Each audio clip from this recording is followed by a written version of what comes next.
અધ્યાપક તેમજ વિદ્યાર્થી મિત્રો, આ પ્રસંગે આપ સૌનું હાર્દિક સ્વાગત કરું છું. મહેતા સાહેબ અને દર્શનાબેનને માટે તો મારે એવું કહેવાય પણ નહીં કે આ કોલેજમાં આપનું સ્વાગત છે, પણ તેમ છતાં એક મીઠો આવકાર જે થઈ શકે એક ઉમળકાભર્યું સ્વાગત શરૂ કરું છું. આ પ્રસંગ એક અનોખો અને વિશિષ્ટ છે. દર વર્ષે આ કાર્યક્રમ યોજાય છે, પણ અત્યારે જે વિદ્યાર્થી મિત્રો છે એને જાણ નથી. એનું કારણ કે એવો એફવાયમાં જ્યારે આવ્યા હશે ત્યારે આ કાર્યક્રમ કદાચ યોજાઈ ગયો હતો અને ત્યાર પછી કોરોનાને લીધે ગયા વર્ષે આ કાર્યક્રમ થઈ શક્યો નથી. અને આ વર્ષે જ્યારે આ કાર્યક્રમ યોજાય છે ત્યારે ઘણો આનંદ છે. પ્રસંગ એવો છે કે મહેતા સાહેબ પોતાના માતુશ્રીની સ્મૃતિમાં દર વર્ષે એક પુસ્તકોનું અર્પણ વિધિ કાર્યક્રમ યોજે છે. આપણી લાઇબ્રેરીમાં એક કબાટ છે, એમાં મહેતા સાહેબે પોતાના માતુશ્રીની સ્મૃતિમાં આપેલા પુસ્તકો એમાં આપણે રાખીએ છીએ. વિદ્યાર્થી મિત્રોને જો રસ હોય, આમ તો એમ જ કહેવું પડે કે જો રસ હોય, કારણ કે મોબાઈલ અને ઓનલાઈન મળી રહેતા પુસ્તકોને લીધે બહુ લાઇબ્રેરીમાં રસ ઓછો ધરાવે છે, પણ હવે એ રસ તમારે વધારવાનો છે અને લાઇબ્રેરીની મુલાકાત પણ તમારે લેવાની વધારવી જ પડશે. તો આ પુસ્તકોનો તમે સદુપયોગ કરી શકશો. કાર્યક્રમની શરૂઆત કરીએ આપણે પ્રાર્થનાથી. રતનબેનને વિનંતી કરું કે પ્રાર્થનાની પ્રાર્થના.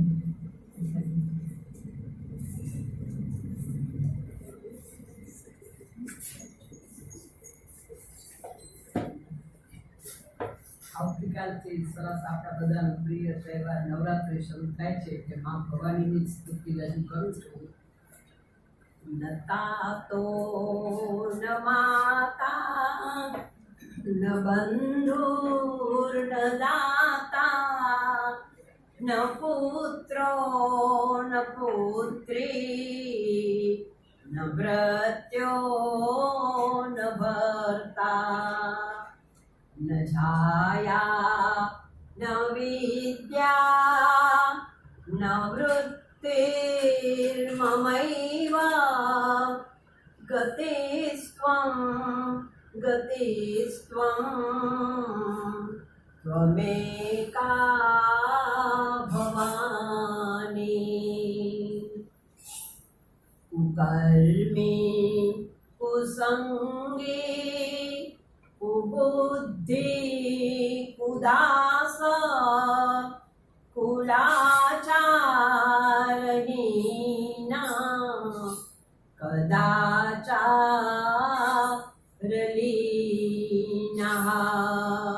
હવે આપણે ગીત પ્રાગટ્ય તરફ આગળ વધીએ. તો હું કવિશ્રી અને ગુરુજનોને વિનંતી કરું કે ગીત પ્રાગટ્ય તરફ.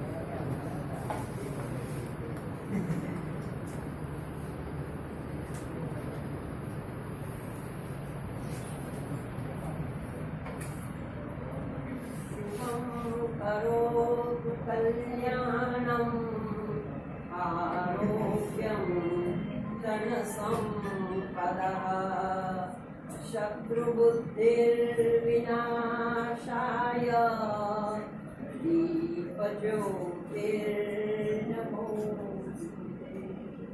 दीपज्योतिर्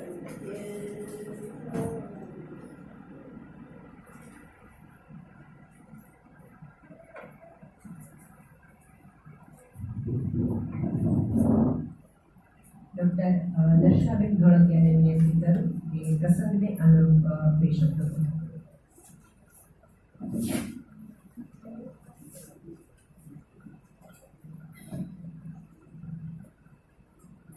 સૌને નમસ્કાર.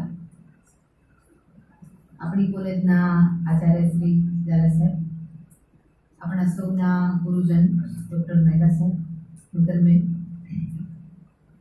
તમે જેને આજે મુખ્ય મહેમાન તરીકે પહેલી વાર કદાચ ઓળખી રહ્યા છો એવા ગુજરાતીના રાષ્ટ્રીય કક્ષાના આપણા સમર્થ કવિ રમણીકભાઈ, સૌ અધ્યાપક મિત્રો અને વિદ્યાર્થી મિત્રો, હમણાં નીલુબેને વાત કરી એ પ્રમાણે તમને બધાને તો હવે કદાચ દંતકથા લાગે એવી એક ઘટના અત્યારે છેલ્લા લગભગ 15 વર્ષથી આપણી કોલેજમાં આવી એક સવારે ઘટી રહી છે. છેલ્લી 15 સવારોથી. વર્ષ 2006માં મહેતા સાહેબ ગુજરાતી વિભાગના અધ્યક્ષ પદેથી નિવૃત્ત થઈ રહ્યા હતા ત્યારે એમણે એક વિચાર મારા પાસે મૂક્યો. મારા સદભાગ્યે હું એમના પાસે MA કક્ષા સુધી ભણી અને 21 વર્ષ એમની નિશ્રામાં અહીંયા ગુજરાતી વિભાગમાં અમે કામ કર્યું. તો અમારા વચ્ચે ગુરુ શિષ્યનો સંબંધ તો છે 79થી, અને ધીમે ધીમે એમણે એ ક્યારે મૈત્રીમાં વિકસાવી નાખ્યો એની મને પણ ખબર ન પડી. એટલે એમની એ શૈલી રહી કે મને પૂછે કે આપણે શું કરવું જોઈએ. શિક્ષક વિદ્યાર્થીનો સંબંધ, ગુરુ શિષ્યનો સંબંધ આ તબક્કે કેવી રીતે પહોંચાડાય એ પણ હું એમના પાસેથી શીખી. એમના માતુશ્રી ખૂબ વાંચે લખે, સુંદરમ ઉમાશંકર પાસે એ રહેલા ભણેલા. અમે બધા એમની નિશ્રામાં મોટા થયેલા, અને જ્યારે સાહેબની નિવૃત્તિ આવી ત્યારે એકાદ વર્ષ પહેલાં જ એમણે અક્ષરદેહે વિદાય લીધેલી. એટલે સાહેબને વિચાર આવ્યો કે એમની સ્મૃતિમાં હું કોલેજ માટે શું કરી શકું. ઘણા બધા વિચારો સાથે મળીને અમે લોકોએ કર્યા, અને પછી આ વિચાર ઉપર એમનું મન વધારે લાગ્યું કે દર વર્ષે એક ચોક્કસ રકમ એવી રીતે ગોઠવવી અને એમાંથી દર વર્ષે આપણી પુસ્તકમાં, આપણી લાઇબ્રેરીમાં એક આખો ખૂણો એનો ઊભો કરવો, એક આખો વિભાગ ઊભો કરવો માતુશ્રીના નામે, અને કબાટથી માંડીને પુસ્તકો એમાં દર વર્ષે સંચિત થયા કરે. જેવી રીતે વૃક્ષને આપણે વેલીમાંથી વૃક્ષ બનાવીએ જતન કરીને, એવી રીતે ધીમે ધીમે આ વસ્તુ મોટી થાય. હું એ પણ શીખી એમના પાસેથી. આજે તો બહુ ઝડપનો યુગ છે, પણ તમને બધાને મહેતા સાહેબ આ પણ શીખવે છે કે જે વસ્તુ ધીમે ધીમે થાય, વિકાસ હંમેશા ધીમે ધીમે થાય. કુદરતના નિયમો તમે જુઓ, બાળક માતાના ગર્ભમાં 9 મહિના રહે, ફૂલ પણ ધીમે ધીમે ખીલે, ઝાડ પણ ધીમે ધીમે મોટું થાય. તો કોઈ પણ વિચાર ધીમે ધીમે મોટો થાય એનો એક આખો જુદો રોમાંચ હોય છે, એક આખી ઘટના હોય છે.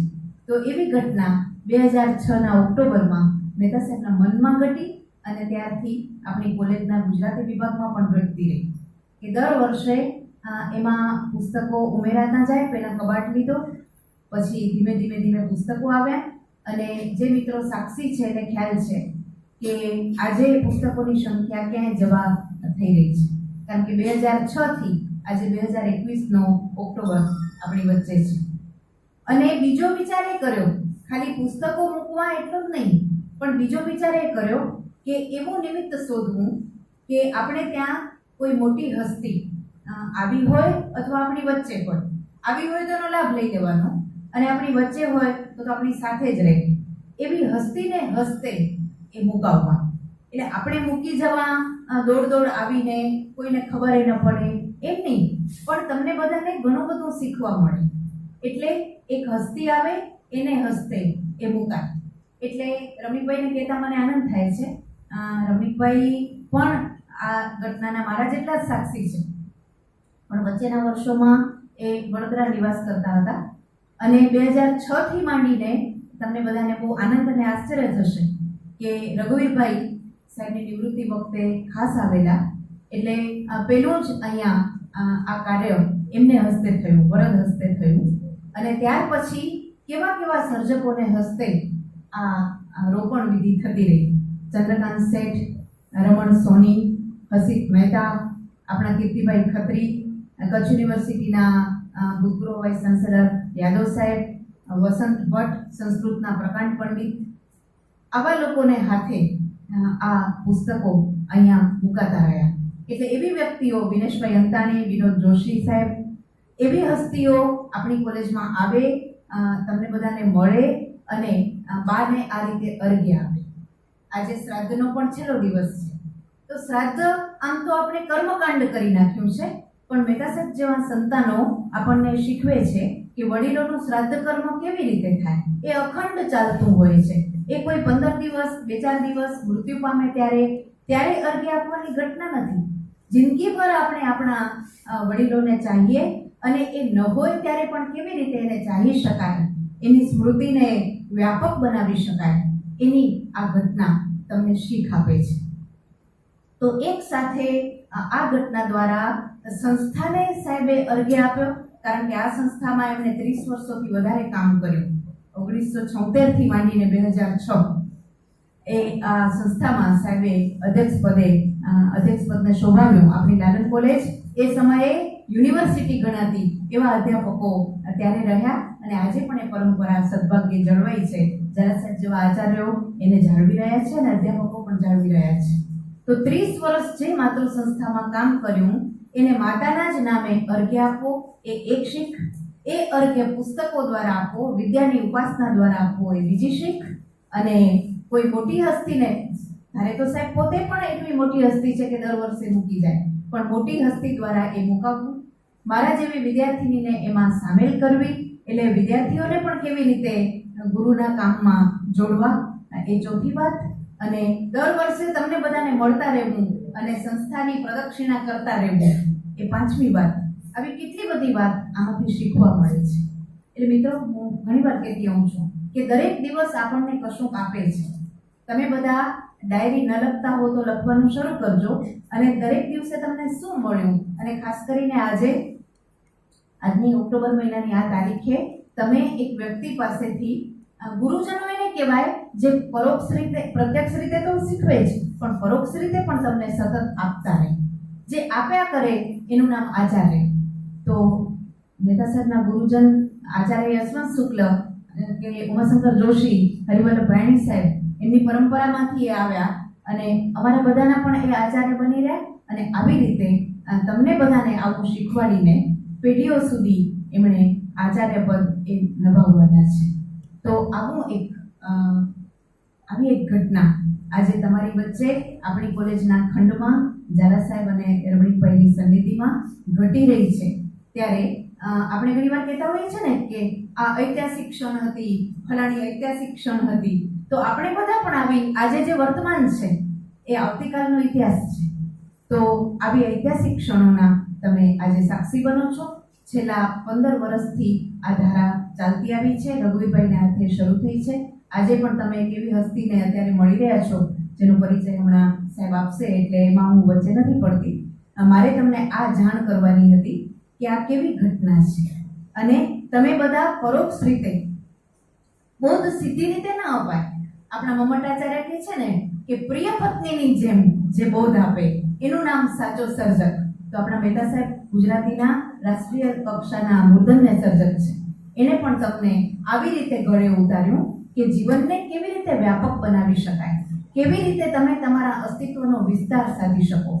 તો આજે પુસ્તકોના રૂપમાં બા રમીલાબેન મહેતા, બહુ જ પ્રેમાળ વ્યક્તિત્વ, અમને બધાને બહુ જ પ્રેમ કર્યો છે. અને તમે બધા પણ જો અત્યારે એ હોત અને મહેતા સાહેબના વિદ્યાર્થી તરીકે જાત તો પ્રેમથી ભીંજવી દે એવું વત્સલ વ્યક્તિત્વ આજે તમારી વચ્ચે પુસ્તકો રૂપે હાજર છે. એનો અમને સૌને વિશેષ આનંદ છે. એ આનંદમાં તમે બધા પણ આજે જોડાઓ છો. મહેતા સાહેબે મને જે રીતે જોડી છે એ બદલ પણ હું હંમેશા એમની ઓસિંગણ રહી છું. એક વધારે વાર એક કૃતજ્ઞતા સૌની વચ્ચે વ્યક્ત કરું છું અને સૌનો આભાર માનું છું.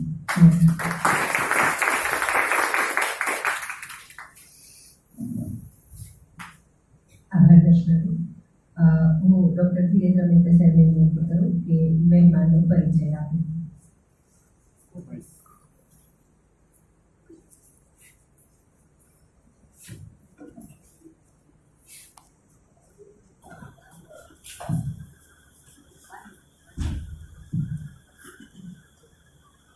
મહેમાનશ્રીનો પરિચય આપું એ પહેલા આચાર્યશ્રીની વિનંતી કરું કે મહેમાન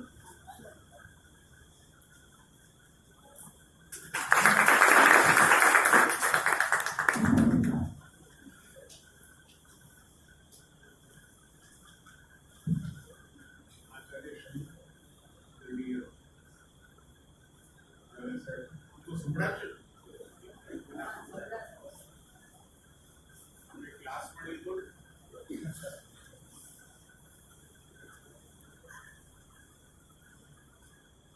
આ આખ્યાય ઉપક્રમના આયોજક ડોક્ટર દર્શનાબેન,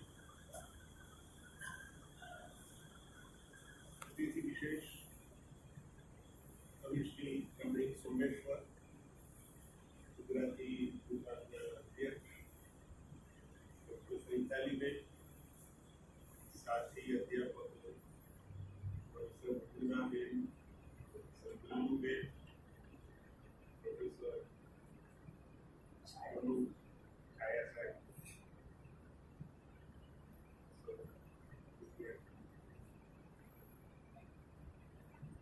આમ તો દર્શનાબેને સંકેત આપ્યો એ રીતે આ એક પારિવારિક ઉપક્રમ છે, કાર્યક્રમ છે. કારણ કે રમીલાબેનનો પુત્ર ઊંધો ખરો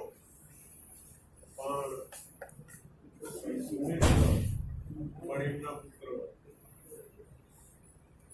દર્શનાબેન પુત્રીવત અને દરઅસલ ચૈતાલીબેનની ખુશી વાત કરું, બીજી પેઢી છે, ત્રીજી કે ચોથી. એમના દાદા હીરાલાલભાઈ, પછી એમના પપ્પા નિખિલભાઈ વિશેષ મુદ્દો હોવા છતાં કોણ જાણે મને એમ લાગે કે મારા વિદ્યાર્થી છે અને એમને એમ લાગે કે હું એમનો અધ્યાપક છું અને હવે ચૈતાલી એટલે મોટું સદભાગ્ય આમ વિચારીએ તો કે પેઢી દર પેઢી આ સંકુલ આ રીતે વિસ્તરતો અને વિકસતો થાય. એટલે એ તો આપણે જે કુટુંબમાં વિચારીએ છીએ આપણા સંતાનો વિશે અને જે ભાવ જાગે છે એવો ભાવ એવો આ પ્રસંગ છે. અને એમાં વિશેષ ઉમેરો કઈ રીતે થયો મેં જ્યારે જાણ્યું કે ચૈતાલીબેન એ પીએચડી માટેના માન્ય માર્ગદર્શક થયા છે ત્યારે મને એટલો આનંદ થયો હશે હવે તમે કલ્પી શકો. કારણ કે મારી દ્રષ્ટિએ બહુ મોટી સિદ્ધિ આ છે. એથી અધ્યાપકનો અને વિદ્યાર્થીનો બંનેનો વિકાસ થતો હોય છે અને નવી નવી દિશાઓ ખુલતી હોય છે. તો એ આનંદને વ્યક્ત કરવા માટે હું દર્શનાબેનને વિનંતી કરું કે એમનું સન્માન એ એમના ગુરુજન છે એટલે એને માટે સૌથી વિશેષ યોગ્યતા એમની છે.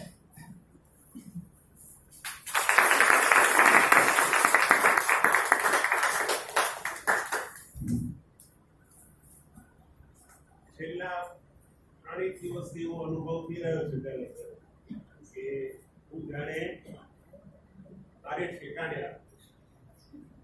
વિદ્યાર્થીઓ મળે, આ સંસ્થા મળે, આવી સુંદર વાતાવરણ ધરાવતી એટલે જાણે એક જીવન મળતું હોય એવો અનુભવ થાય છે.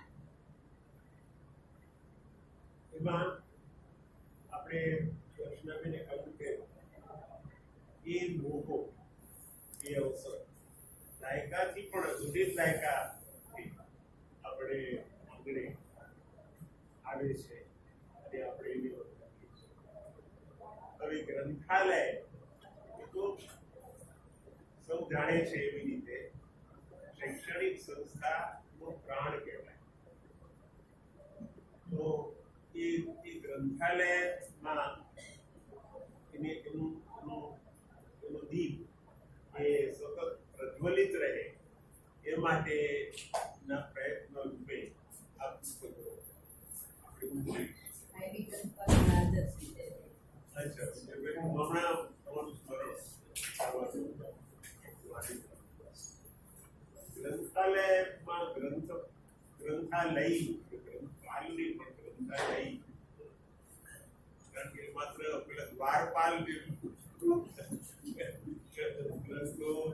પાલન કરતા નથી, પણ વાચકો સુધી, વિદ્યાર્થીઓ સુધી, જિજ્ઞાસુઓ સુધી પુસ્તકને પહોંચાડવાની જવાબદારી. આપણે ત્યાં બધું સૂત્ર પણ છે કે દરેક પુસ્તકને એનો વાચક મળવો જોઈએ, વાચકને એનું પુસ્તક મળવું. તો એ કામ, ચાવીરૂપ કામ એ ગ્રંથાલય કરે. હું આનંદ થયો, પણ એ એમના એકલાનું કામ નથી. તમે સૌ પણ એ કામમાં જોડાજો અને એમની મદદ કરો. વર્ગખંડ પછીનો સમય જ્યાં વિતાવવાનો એ ગ્રંથાલય છે. અને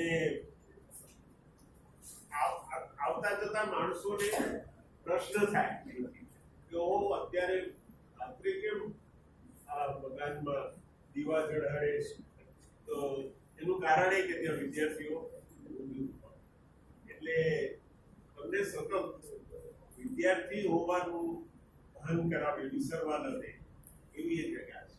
એટલે અમે તો પુસ્તકો મૂકીને જતા રહી, પછી એનું શું થવાનું છે એ તમારા તો આનંદ ન થાય કે પુસ્તકને જોઈને એમ થાય કે હજી એ અખંડ છે, નવા જેવા જ છે, પણ એ કેટલા જૂના થયા છે એ જાણવા મળે ત્યારે ખરેખર તો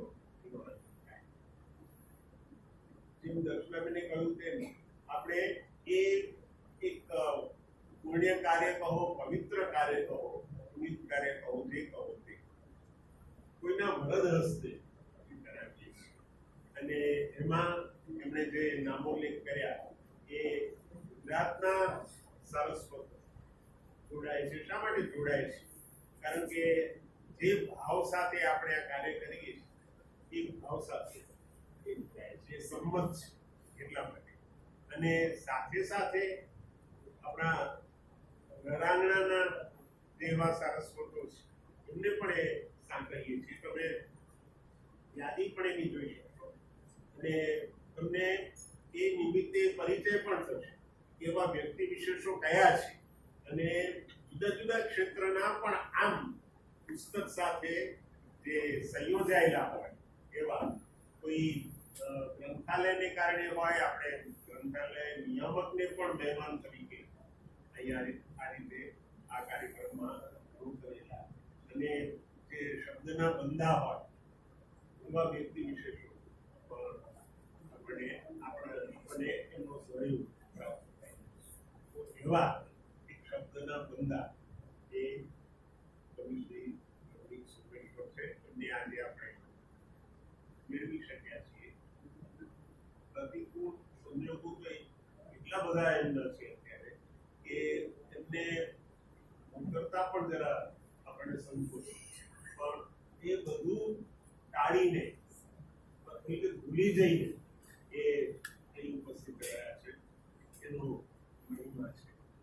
હવે રમણીક સોમેશ્વરનો પરિચય હું તમને આપું. એ એટલા બધા વિનમ્ર છે કે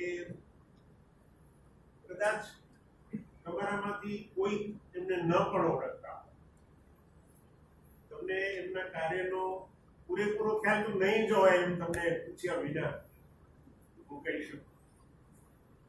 જેમ ઉલ્લેખ થતો રહ્યો એમ એ મુખ્યત્વે કવિ છે, પણ આપણું સદભાગ્ય કેટલું છે એને કેવડું છે અને કેવું છે એની પ્રતીતિ થયા કરે એ પ્રકારના એક કવિ છે. કોઈ મને એમ પૂછે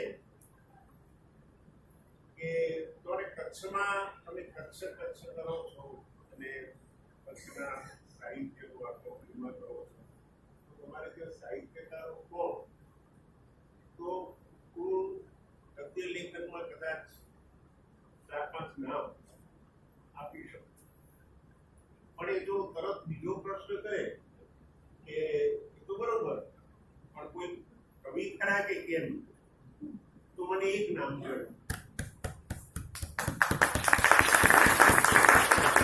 આ પ્રદેશની કેવડી મોટી ખોટ એમનાથી પૂરાય છે એનો તમને ખ્યાલ હોય. અને ખોટ પૂરાય છે શા માટે કહું છું? આપણા કવિ અનિલ જોશી એમના ગીતમાં એક પંક્તિ આવે છે. કવિ સવારે પહાડમાં ફરવા નીકળ્યા છે અને ત્યાં પહોંચ્યા પછી એ શું અનુભવે છે, તો એ આ પંક્તિમાં એ કહે છે કે મનમાં એવું થાય કે જાઉં પહાડ મૂકી સુનસાન. સૌંદર્યશાળી એ પર્વત છે, એને પણ છોડીને જવાનું કવિને કેમ સૂચે છે? એમ કહે છે મનમાં એવું થાય કે મૂકી જાઉં પહાડ મૂકીને જાઉં સુનસાન. શા માટે? તો એને ખરેખર પોતાનું કર્તવ્ય શું છે જો ખ્યાલ આવે છે. અવાજના જંગલમાં એ કવિ, કારણ કે આ મારું જે ગામ છે, મારું જે ઠેકાણું છે, મારું જે ગામ છે એ કવિ સૂનું થઈ ગયું છે. નહીં તો પહાડ તો સુમસામ હોય પણ ગામ સુમસામ હોય કેમ ચાલે? કારણ કે કવિ વિના શું છે? અવાજ છે, અવાજનું જંગલ છે, શબ્દ નથી. તો એ અવાજના જંગલમાં મારું ગામ ભટકે છે, તો મારે ત્યાં પહોંચવું. તો એ કવિ એટલે જો સોમેશ્વર આપણને છોડીને પહાડમાં જાય તો પ્રકૃતિની વચ્ચે, તો આપણને એમ થાય કે શું થાય એ આ પંક્તિમાં કહેવાય. હવે આવા આ કવિ તે ગીત લખે, ગઝલ લખે, હવે એ છે ને તે સદા જાગૃત એવા કવિ છે, સદા જાગૃત. એટલે એક સમયે એમની ઓળખ ગીતના કવિ તરીકે થઈ. ગીતની પસંદગી કરવાની હોય તો એમને નિમંત્રણ મળે કે તમારું ગીત મોકલો, એમ પણ સામેથી સ્પષ્ટતા આવે કે ગીત મોકલવાનું. પછી જે ભાવકો હતા એમને એમના મનમાં એમણે એવી લાગણી થતી કે એમને એમ થયું કે ના રમણીક સોમેશ્વર પાસેથી તો ગઝલ થાય, એટલે એવી ગઝલો એમની પાસેથી મળી. પણ જો ગીતના કવિ હતા ત્યારે પણ ગીત એટલે પરંપરાથી ચાલ્યા આવતું, રાધા કૃષ્ણનું, હરિનું એવું ગીત એવું નહીં. પણ ગીતમાં પણ શું થઈ શકે? હંમેશા આપણે ત્યાં કેટલાક શબ્દો બહુ છૂટથી વપરાય છે. એવો એક શબ્દ છે સર્જક. આપણે ભૂલી જઈએ છીએ કે લેખક બરોબર છે, જે લખે તે લેખક, પણ સર્જક એટલે તો સર્જન કરે, ન હોય એમાંથી ઊભું કરે, ઉપજાવે તે. તો એ ગીતમાં પણ સર્જક તરીકે એ તમે એમને ગીતો જુઓ, પરંપરાની સાથે જુઓ તો તમને એવી જ રીતે એ ગઝલમાં જે પાડી એમના એક આદેશ શું નામ હતું? તમે ઉકેલો ભેદ. એનો ભેદ શું છે એ ઉકેલવાની જવાબદારી તમારી, કારણ કે વાચક ભાવક જેને આપણે કહીએ છીએ એ કંઈ નિષ્ક્રિય નથી, એ બરોબર જોઈ તપાસીને બધું કરે છે. એમાં એ બધા પણ મેં તમને કહ્યું ને કે આપણે ખબર ન પડે એમ મનમાં બધું જાગે છે, એને જાગૃત રાખે છે, જીવતા રાખે છે. એટલે શું કે આ ગીત વગર બરોબર એમ તો એનું બધું કાવ્યો પણ લખેલા છે, એ પણ આ સંગ્રહમાં પણ આપણને મળે છે. પણ આમ બંધાઈ રહેવું એ તો કવિને કેમ ગમે? એટલે એમણે અછાંદસ અને અછાંદસમાં પણ જુદા જુદા બદલાતા જતા વિષયો પસંદ કર્યા અને આપણને એ રચનાઓ આપી. શું નામ આપીને? શાહીનું ગીત. બધી અછાંદસ અને એમાં તમે જુઓ તો ટેબલ વિશેના કાવ્યો આ પેલું ટેબલ કાવ્યો લઈને આવ્યો તો નામ પણ કેવું આપ્યું હતું? ભેદ તો ઉકેલાઈ ગયો કે નવો ભેદ ઉભો કરે કે કવિતા એટલે શું, શબ્દ એટલે શું. એ શાહીના ટીપામાંથી જે કંઈ જે શબ્દોની આકૃતિઓ સર્જે છે એ આકાર એ સંગ્રહ પણ આમાં જોવા જેવું શું છે કે એક પણ ગીત નહીં, એક પણ એમ એ સતત પોતાને તપાસ્યા કરે, ઉદ્ઘોષ્યા કરે અને અવનવી રચનાઓ. પણ એ આપણે જે સમજવા જેવી વાત છે ને તે એ છે કે એવું એ કેમ કરી શકે છે. પેલી જે સર્જકતા છે એ તો કરી, પણ બીજું વિશ્વની કવિતાનો કરી. તમે સવારે વોટ્સએપ ખોલો અને દુનિયાના કોઈ પણ ભાષાના કવિની પંક્તિઓ એમાં મળે અને એ તો મળે, એ તો આપણે પણ નોંધી શકીએ, પણ સાથે એનો અનુવાદ અને એક કવિતાનો અનુવાદ. તમે અનુવાદ વાંચો, તમે શું વાંચો? એ કવિ વાંચે પોતે તો પણ એને એમ થાય તો હું ગુજરાતીમાં પણ લખતો એવો અનુવાદ. એટલે અનુવાદ માટેનો રાષ્ટ્રીય સાહિત્ય અકાદમીનો એવોર્ડ એમને નથી, પણ જે વ્યાયામ કર્યો છે આ વ્યાયામ એને કારણે મળ્યો છે કે શબ્દે શબ્દને તોડી દો અને એમાંથી એ પસંદ કરો. અને એ અનુવાદ માટેનો જે એવોર્ડ મળ્યો સૌથી મોટો, એ શાને માટે મળ્યો? તો તેલુગુ ભાષાના એક દીર્ઘ કાવ્ય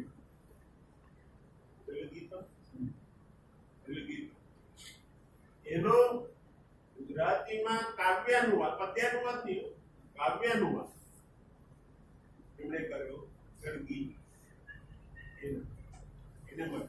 એટલે તમે પેલું તેલુગુ તો આપણે એમણે એની પ્રસ્તાવનામાં આ આખી પ્રક્રિયાની વાત કે એના પહેલા બીજી ભાષાના જે અનુવાદો છે એ જોયા, એની સાથે સરખાવ્યા અને તપાસ કરી કે કોઈ તેલુગુ ભાષી સુલભ છે તો એની સાથે મુલાકાત કરી, એની સાથે ચર્ચા કરી, કવિ સાથે કરી કે અમે કવિ ગુજરાતી જાણે તો એમના ડિપાર્ટમેન્ટમાં પ્રોફેસર તો એમના ડિપાર્ટમેન્ટમાં જે ગુજરાતી જાણતું હોય એની સાથે મુલાકાત કરી લઈ અને એ તપાસ્યું. અને એટલું નહીં કે એમાંથી માર્ગદર્શન જ મેળવ્યું, પણ જ્યારે કે એને શીખવ્યું કે ભાઈ અનુવાદ આપની પણ આવી થાય. પણ એ બધું બાજુએ મૂકી અને આપણે માત્ર જળગીત વાંચીએ છીએ ને એના વિશે લખ્યું પણ તો એ જે વાંચીએ છીએ ને તો આપણે એવું લાગતું નથી કે અનુવાદ છે, બલકે કેટલીક વાર તમે એ પામી પણ ન શકો કે આ પંક્તિ ભાષાંતર થઈને આમાં અવતરી છે. એ રીતે એમાં કલ્પનો આવે, એમાં પ્રતીકો આવે અને ભાષાનો એ રીતે એ વાત આવી છે. મહત્વની વાત એ છે કે રાષ્ટ્રીય એવોર્ડ તો પડી ગયો. હવે કોઈને એમ થાય કે હવે શું કરવાનું, હવે બીજો કયો એવોર્ડ લેવાનો છે એટલે આનું આખું કામ પૂરું થયું. દક્ષિણાબેન મને નથી છતાં પણ મને ગુરુ તરીકે સ્વીકાર્યો છે એટલે હું એમને કહી શકું એક કામ જવા દેતો નથી એમને ટપકું આપવા. એમને એકવાર અકળાઈ છે એકદમ અકળાઈ જઈને મને એકવાર કાંઈ નહોતી પણ કોઈ વાત વખાણ કરો ને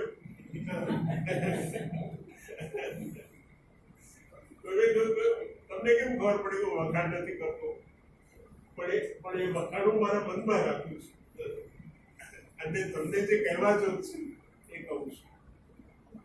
મધ્યમાં એવો જ ઉત્તમ અનુવાદ એમણે એક કોંકણી નવલકથાનું કર્યું. સ્પર્ધા ચાલતી ને કે હું કેળું ગુમાવી કોંકણીમાંથી લાવતો એ રીતે કોંકણીની નવલકથા કારમેલી એનો અનુવાદ કર્યો.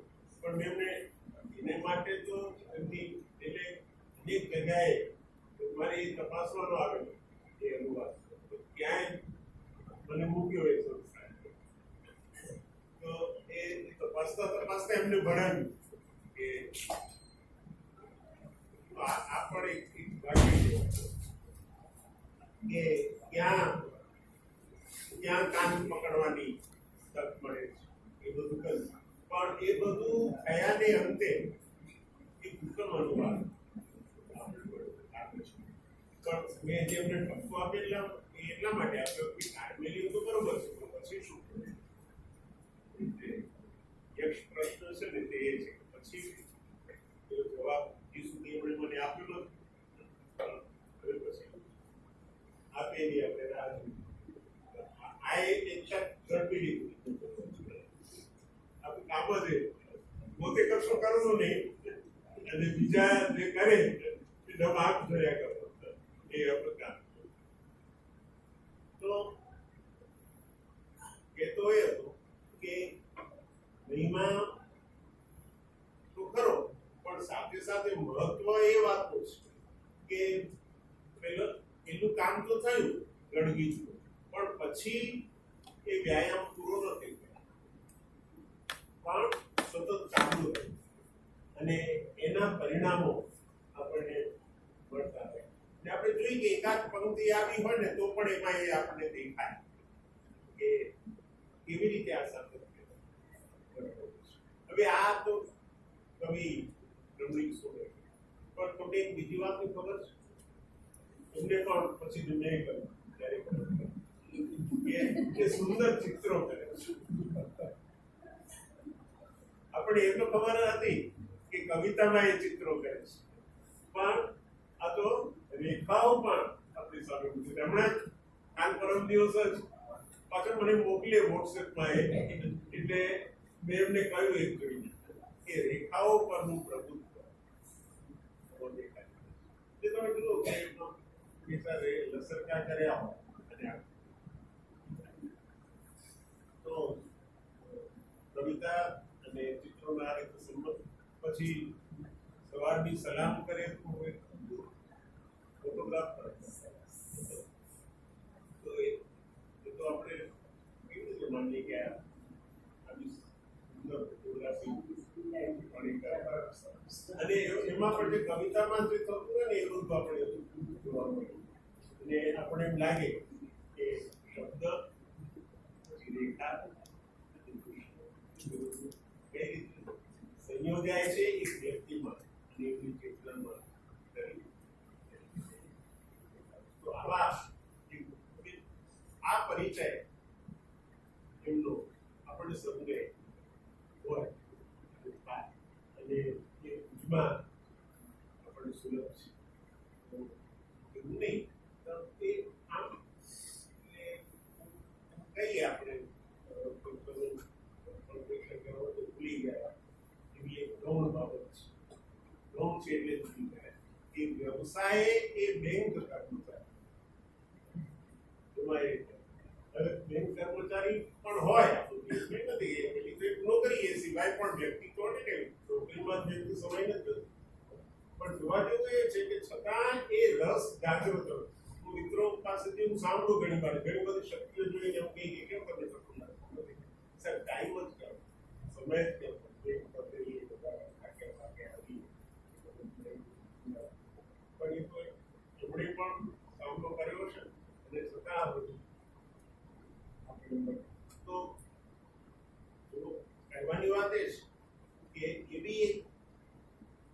છે જે વ્યવસાય બેંક કર્મચારી હતી, પણ તમને માત્ર આ બધું જે એના પરિણામો જુઓ એના પરથી જેવું ન લાગે કે એ કલાકાર છે, પણ એમનું વ્યક્તિત્વ તમે જુઓ, એને ઉગાડો તો પણ આપણે એમ થાય કે એ શિક્ષક છે.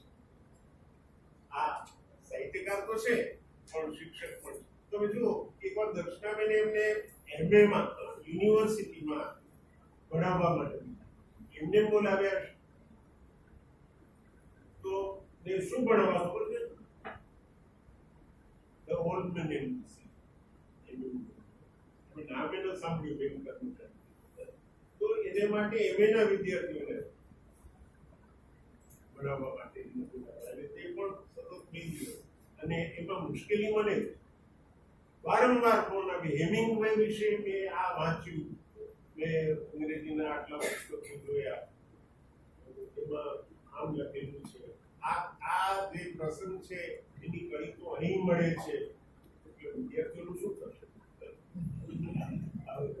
તો એ કેમ લાગે છે?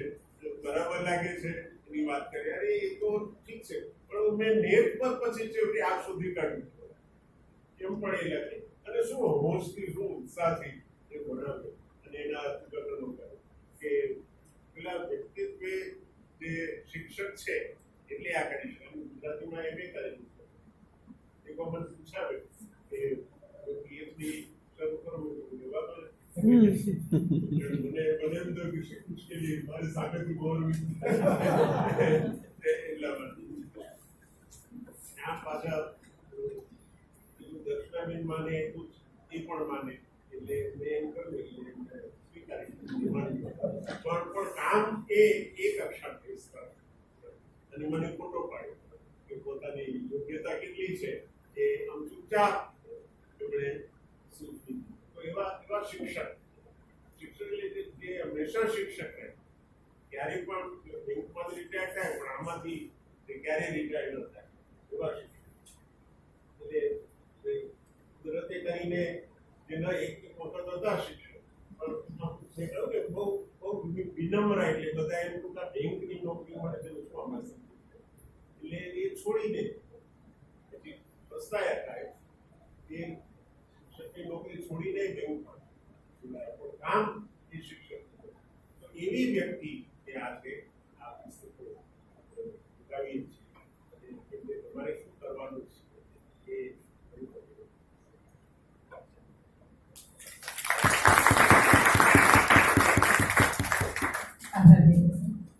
કચ્છના જ કોઈ સર્જક હોય અને આપણને જો ખ્યાલ ન હોય કે આપણી વચ્ચે આવા ઉત્તમ કવિ, રાષ્ટ્રીય કક્ષાના કવિ અને અનુવાદક છે, તો એ આપણા માટે દુર્ભાગ્યની વાત કહેવાય. તો એ માટે હું મહેતા સાહેબનો આભાર માનું કે આ વિદ્યાર્થીઓને કદાચ ખબર નહીં હોય કે આવા ઉત્તમ કવિ આપણી વચ્ચે છે, તો એમની સાથે એમનું મિલન કરાવડાવ્યું એ બદલ પણ હું મહેતા સાહેબનો આભાર માનું. અને એ કવિ છે એટલું જ નહીં, પણ એ કેવું વ્યક્તિત્વ ધરાવે છે આટલો સરસ પરિચય આપવા બદલ હું મહેતા સાહેબનો ખૂબ ખૂબ આભાર માનું છું. હું આદરણીય કવિ શ્રી રમણીક સોમેશ્વરભાઈને વિનંતી કરું કે તેઓ આવે અને પરિચય.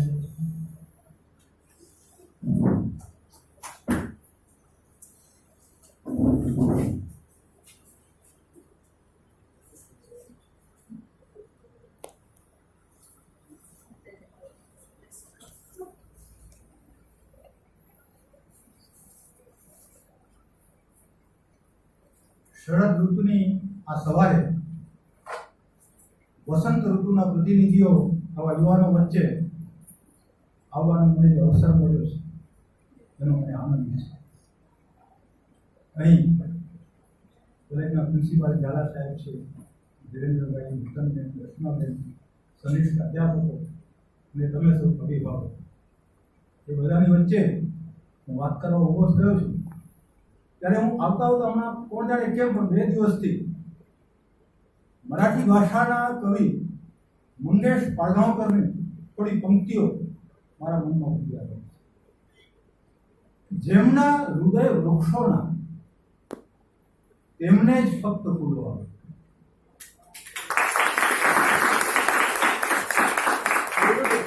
જેમના હૃદય વૃક્ષોના તેમને જ ફક્ત ફૂલો આવે. તેજ વધે, તેજ વધે. જો મને તરત જ આપણા કવિ મણિભાઈ પુરોહિત યાદ આવી જાય કે ઊંચે નજર કરો, જરા ઊંચે, હજી ઊંચે, આકાશ છાપ છે અને તારા ગુલાબ છે. તો એક ચિત્ર ગમી આપે છે.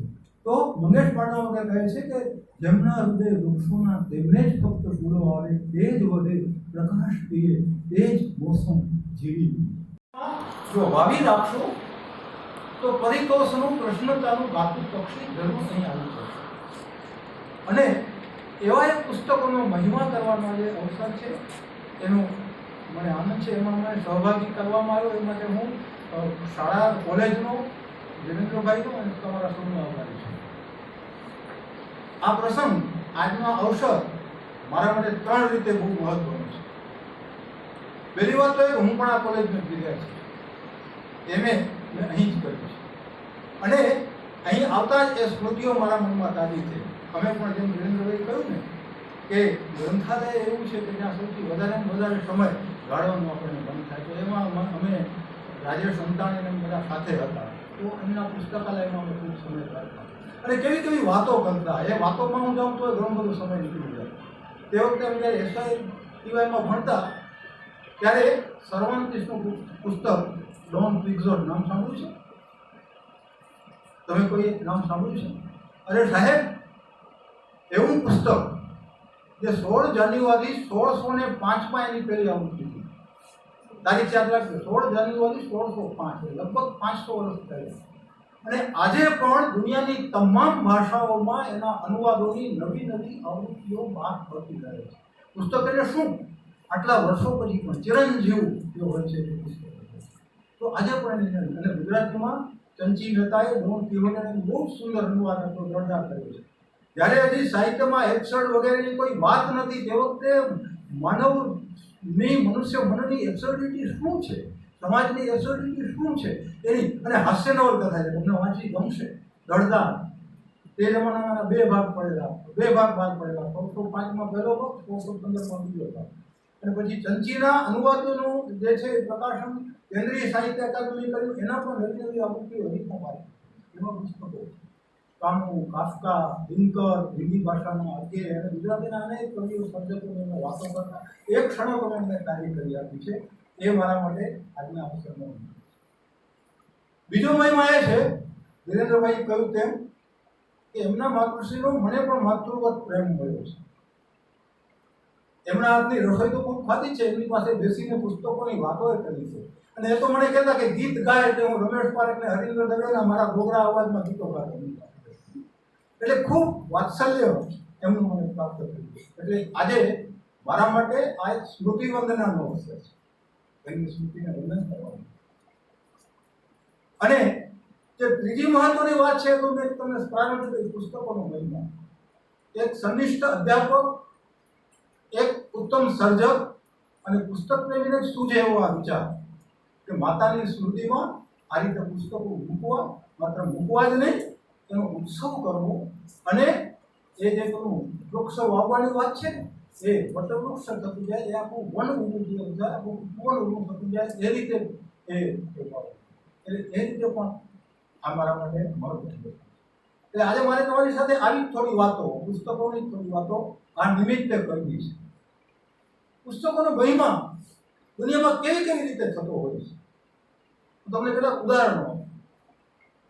ઇંગ્લેન્ડમાં યુ ટ્રેનના પ્લેટફોર્મ ઉપર એવું કહે છે કે એ દેશના 3 મહાન કવિઓના કાવ્યોના પોસ્ટર્સ લગાડેલા, ઠેર ઠેર તમને કવિતા લગાડતા. અને એકલા જોન કિટ્સની એક સર્વોત્તમ કવિતાના 3000 પોસ્ટર્સ એ રેલવેના પ્લેટફોર્મ પર, એ લાઇબ્રેરીઓમાં, એ હોસ્પિટલોમાં, એ જેલખાનામાં ઠેર ઠેર લખેલા. કેવી રીતે કવિતા લખો. અને આ જોઈને ત્યાંની એક જાહેર ખબર આપતી કંપનીએ એવી જાહેરાત કરી કે જે પ્રતિષ્ઠાન પોતાની જાહેરાતમાં કોઈ કવિની તસવીર કે કવિતા મૂકશે એને 50% ડિસ્કાઉન્ટ, અડધા ભાવે તમારી જાહેરાત. આ કવિતાનો મહિમા છે. કેવી રીતે કવિતાનો મહિમા થાય છે તો એનું એક ઉદાહરણ અહીંયા ભુજમાં ધીરેન્દ્રભાઈ આપણને પૂરું પાડે છે. કેવી રીતે કવિતાને આપણે ઉજવી શકીએ, સાહિત્યને આપણે ઉજવી શકીએ. મને યાદ આવે છે મરાઠી ભાષાના કવિ કુસુમાગ્રજ. હમણાં ધીરેન્દ્રભાઈ પણ એ સંદર્ભની એક વાત કરી કે કુસુમાગ્રજ એમ કહેતા, ધીરેન્દ્રભાઈ કહ્યું દરેક વાંચનારને પુસ્તક મળ્યું, દરેક પુસ્તકનું પાત્ર મળ્યું. એમ કુસુમાગ્રજ એમ કહેતા કે જો બાળકો પુસ્તકો સુધી ન પહોંચે તો પુસ્તકોએ બાળકો સુધી પહોંચવું જોઈએ. અને કુસુમાગ્રજના અવસાન પછી કદાચ એમની હયાતીમાં કુસુમાગ્રજ પ્રતિષ્ઠાન નામનું એક મોટું સંસ્થાન ઊભું કરવામાં આવ્યું અને આજે પણ સાતત્યપૂર્વક પુસ્તકોનું કામ કરે છે.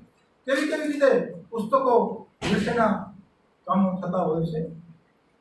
હમણાં જે તેલુગુ ભાષાના કવિની વાત કરી, જેનો મેં અનુવાદ કર્યો, હવે તો મારે બહુ અંગત મિત્ર થઈ ગયા છે. એને થોડા દિવસની અંદર એનો કોન્ફરન્સમાં વાત કરીએ છીએ. એમની વાતો કરવા બેસું તો પુસ્તક પ્રેમ શું છે, પુસ્તક વિશે કઈ રીતે કામ થાય. આજે જળગીતનો મેં ગુજરાતી અનુવાદ કર્યો તો એમની એવી ઈચ્છા હતી કે હૈદરાબાદમાં એનું વિમોચન કર્યું ગુજરાતીમાં. અને ત્યાંના જ્ઞાનપીઠ એવોર્ડ વિજેતા કવિ શ્રી નારાયણ રેડ્ડીના હસ્તે વિમોચન કરાયું. એટલે એ મને લાભ યુનિવર્સિટીમાં જવાનું હતું. અને એ વખતે હું 10 દિવસ એમને ઘેર રોકાયો હતો. એટલે એના આતિથ્યનો પણ અને તે તેલુગુ ભાષી માણસના આતિથ્યનો મને લાગ્યો. તો ત્યારે મેં જોયું કે એનું ઘર છે કે ભોંયતળીએ ત્યારે પુસ્તકો પડેલા, પ્રથમ મળે અને બીજા મળે એક બાંધકામ ચાલતું હતું. એટલે તો આ શું ચાલી રહ્યું છે. તો એને જો પુસ્તક પ્રેમ કેવી રીતે વ્યક્ત કરતો હોય છે. તો એમ કહ્યું કે મારું આ એક આયોજન છે કે ઉપર છે મારે એક મોટો હોલ બનાવો, 15,000 પુસ્તકો તે વખતે મેં લાઇબ્રેરીમાં હતા, અંગત લાઇબ્રેરી. હું ગયો તે વખતે, અત્યારે તો કેટલા હશે મને ખબર નથી, મેં પૂછ્યું નથી. પણ એ આ બધા પુસ્તકો ઉપર એક મોટો હોલ બનાવીશ, એની અંદર 10-15 પુસ્તક પ્રેમીઓ બેસી શકે, ચર્ચા કરી શકે, અભ્યાસ કરી શકે એવી વ્યવસ્થા ગોઠવીશ. એ લોકોને કોઈકને રહેવું હોય એકાદ એવો રૂમ પણ રાખીશ. અને મારી નિવૃત્તિ પછી હું પોતે ફ્રી માર્ગદર્શન આપીશ. તો જો કેવી રીતે પુસ્તકો, અને એ બધું એમણે પોતાના પ્રોવિડન્ટ ફંડના પૈસામાંથી કર્યું, ત્યાંથી લઈને નહીં, ઉછીનું લઈને નહીં, પણ પોતાનો પ્રોવિડન્ટ ફંડનું રોકાણ એ કવિએ બહુ મજાના માણસ. અને આજે તો એ વિશ્વવિખ્યાત કવિ છે, દુનિયાના દેશોમાં કાવ્ય વાચન માટે જાય છે અને સતત એમના કાવ્ય, અને એ બહુ નજીકના મિત્ર થઈ જાય છે. તો આવી રીતે એ પુસ્તકોનું કામ થતું હોય છે. કેવી રીતે પુસ્તકોનું કામ થતું, હજી તમને થોડાક ઉદાહરણો આપો અને પછી તમને એક સરસ વાતો મારા મનમાં છે કરવાની છે એ કરું છું. ફરી એક બ્રિટનનો એક ઉદાહરણ તમને આપું. ત્યાં ગ્લાસ્કો નામનો એક નગર, ત્યાં એક નાનકડો પુસ્તક ભંડાર. એ પુસ્તક ભંડારમાં એવી એક સુવિધા કદાચ કે તમે ગયા હો, પુસ્તકો જુઓ ને તમને એમ થાય કે અત્યારે ખરીદવું જોઉં ત્યાં બેસીને તમે વાંચી લેશો, તમને કોઈ ના ન કહે. અને તમે અધૂર મૂકો તો ફ્લેટ મૂકો. તો એમાં એક ગરીબ વિદ્યાર્થી રોજ પુસ્તક વાંચવા જાય, પાઠ્યપુસ્તક કલાક 2 કલાક વાંચે ને પછી કાગળ મૂકીને પાછું ચાલી જાય. પેલો પુસ્તક વિક્રેતા જોવે, એને એમ થાય કે આ છોકરો છે ગરીબ, આ વસ્તુ બધા ચાલાવું. અને છોકરાના મનમાં એમ કે થોડા પૈસા ભેગા થાય ને તો પછી આ પુસ્તક ખરીદી લઉં, કારણ કે આ તો મારા ઘરમાં જોઈએ, મારી પાસે પૈસા નથી, શું કરું. તો પછી એ રીતે વાંચતા થોડાક દિવસો નીકળી ગયા. પછી કેટલાક કારણોસર છોકરો કેટલાક દિવસ ના આવી શક્યો. પછી પૈસા ભેગા થઈ ગયા, એક દિવસ આવ્યો અને બધા છાજરી પર જોવા માંડ્યું, પુસ્તક ન મળે, ગભરાઈ ગયું. અરે કે મેં આટલા મહેનતથી પૈસા બચાવ્યા ને એટલા પુસ્તકો મને નહીં મળે. એટલે એને પુસ્તક વિક્રેતાને કહ્યું કે ભાઈ પુસ્તક અને હસી અને પાછળની છાજરીમાંથી પુસ્તક કાઢીને એને આપ્યું. એ કે ભાઈ મને ખબર હતી કે તું આ વાંચસ અને તારું અધૂરું છે, મેં કોઈને વેચ્યું નથી, તું લઈ જા. તો જો આપણે ત્યારે આપણે કલ્પના કરી શકીએ છીએ. આપણા કવિ, આપણા સાહિત્યકાર દર્શકનો મને એક પ્રસંગ યાદ આવ્યો. પુસ્તકની પ્રીતિ એટલે શું છે, કેવી રીતે માણસોમાં હોવું પડે. દર્શક એક વખત કલકત્તા ગયા, એમની વાચન કથામાં આ પ્રસંગ. તો ત્યાં એક મ્યુઝિયમ હતું કે જોવા માટે જવાનું બધા સાથે નક્કી કર્યું. મ્યુઝિયમ જોવા જતા હતા, રસ્તામાં એક બુક સ્ટોલ આવ્યો. એમાં શરદ બાબુની શ્રીકાંતનો ભાગ પહેલો દેખાય. પછી બધા મ્યુઝિયમ પાસે પહોંચ્યા તો મ્યુઝિયમના દરવાજા પાસે પગથિયા ચોપડીમાં બેસી ગયા. એટલે ચોપડી વાંચવામાં એવા તન્મય થઈ ગયા કે એમના સાથીઓ મ્યુઝિયમ જેવો ક્યારે ચાલે કંઈ ખબર ન પડી. 2 કલાક પછી એ બધા સાથીદારો મ્યુઝિયમમાંથી બહાર આવ્યા તો જોયું તો દર્શક તો વાંચવામાં તન્મય. તો મ્યુઝિયમ જવાનું પડખે રહી ગયું અને પુસ્તક વાંચતા હતા. આ દર્શકે પોતે એમની વાચન કથામાં લખેલું છે. તો કેવી એ પુસ્તક વિશેની તમને તો શા માટે છે પુસ્તક શું આપે? મને મારા પોતાના નજીકના જેમને તમને આનું ઉદાહરણ આપ્યું એમ ગોપીનું ગાંધીધામમાં મારા કેટલા મિત્રો હતા પુસ્તક નિર્મલ વાસવાણી, નાનાલાલ જોશી, માવજીભાઈ સાવલા, એ બધાની ઘણી બધી વાતો થઈ શકે પુસ્તક પ્રેમી. હું તમને એક ઉદાહરણ માત્ર આપીશ. ઘનશ્યામ બલવા કરીને મિત્ર અમારા એફસીઆઈમાં નોકરી કરે ક્લાર્ક. મારી હું બેંકમાં એફસીઆઈ. એક વખતે અમદાવાદ ગયા તો ઘણા વખતથી હમણાં કપડાં લીધા નથી તો થોડા 2-5 જોડી કપડાં લઈ લઈએ કાંઈ સારી ચીજના, એમ કરીને પૈસા લઈને ગયા. છાતા છાતા રસ્તામાં બુક સ્ટોલ આવે, પુસ્તકો ગયા, પુસ્તકો ગયા ગાંડા. એટલે એટલા બધા પુસ્તકો લઈ લીધા કે કપડાં મને પૈસા રહ્યા નહીં. એનો પત્ની કે ઘર કપડાં તો પછી આવતે વર્ષે પણ વાંચે, ચોપડીઓ ક્યાં આવી ગયેલ છે. અને એનો જે આનંદ છે ને એ એટલા સિમ્પલ, એમની તમે અંદર લાઇબ્રેરી જુઓ. અહીં તો દર્શનાબેન ને ધીરેન્દ્રભાઈના ધર્મ તો છે જ લાઇબ્રેરી, અને બીજા પણ ઘણા બધા લોકો હશે, પણ આ લોકોની તમે નજીક જાઓ ત્યારે ખબર પડે કે એમનો પુસ્તક પ્રેમ શું છે. તો આ બધા હવે હું તમને સીધા એકાદ પુસ્તકો તરફ લઈ દઉં અને પછી સમાપન કરી દઈશ. આમ તો અનેક પુસ્તકો મારા મનમાં આવે કે જેની વાત કરી શકાય, એક એક પુસ્તકની વાત કલાક કરી શકાય. તો હમણાં તાજેતરમાં પંડિત શિવકુમાર શર્માની આત્મકથા સંતૂર મેરા જીવન સંગીત, આમ તો મેં વર્ષો પહેલાં વાંચી, હમણાં બીજી વખત વાંચી. હું જે તબિયત પૂરી કરવાને આરામ કરતો હતો ત્યારે મને એ વાંચવાની ઈચ્છા થઈ અને એ વાંચી. કેટલા પ્રસંગો આપણે અભિભૂત કરીએ. અહીંયા તમારામાંથી કોઈને સંગીતનો રસ હશે, કોઈને જાણતા હશે શિવકુમાર શર્માનું નામ. સંતૂર વાદન સાથે જોડાયેલા છે. અને સંતૂર એ કાશ્મીરનું એક સામાન્ય લોકવાદ્ય એને વિશ્વ કક્ષાએ પ્રતિષ્ઠિત કરનાર સંગીતકાર. તો એના એકાદ બે પ્રસંગની હું તમને વાત કરું, લાંબી વાત નથી કરવી. આ શિવકુમાર શર્માના પિતાશ્રી આકાશવાણી શ્રીનગરમાં નોકરી કરતા અને બહુ અચ્છા સંગીતકાર.